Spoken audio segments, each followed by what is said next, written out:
بسم اللہ الرحمن الرحیم۔ سامعین و ناظرین مکرم، جناب محمد رسول اللہ صلی اللہ علیہ وسلم کی نبوت کے 10 سال انتہائی مشکل سے گزرے۔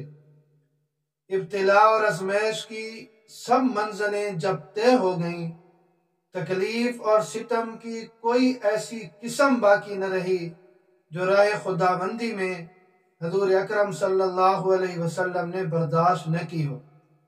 اور ظاہر ہے کہ اللہ رب العزت کی راہ میں ذلت اور رسوائی کا انجام سوائے عزت اور رفعت کے اور سوائے معراج اور ترقی کے کیا ہو سکتا ہے۔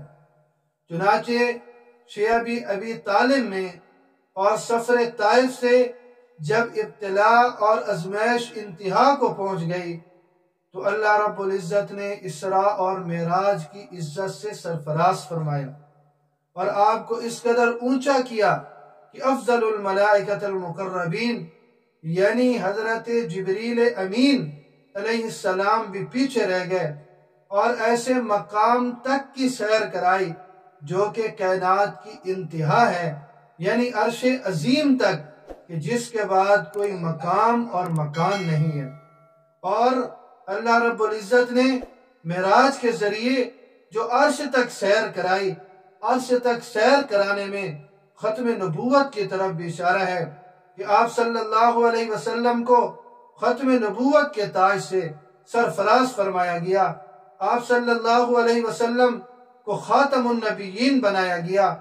آپ صلی اللہ علیہ وسلم آخری نبی اور آخری رسول ہیں، کیونکہ تمام کائنات عرش پر جا کر ختم ہو جاتی ہے۔ کتاب و سنت کے مطالعہ سے معلوم ہوتا ہے کہ عرش کے بعد کسی مخلوق کا وجود ثابت نہیں ہے۔ تمام کائنات جا کر عرش پر ختم ہو جاتی ہے، تمام مخلوق کا وجود عرش تک ثابت ہے۔ عرش کے بعد جیسے کوئی مخلوق نہیں ہے، کوئی مکان نہیں ہے، کوئی مقام نہیں ہے، بلکہ یہ انتہا ہے تمام مکانات کی اور تمام مقامات کی۔ تو اسی طرح نبوت اور رسالت کے جتنے بھی کمالات تھے وہ جناب رسول اللہ صلی اللہ علیہ وسلم پر ختم ہیں اور آپ آخری نبی ہیں۔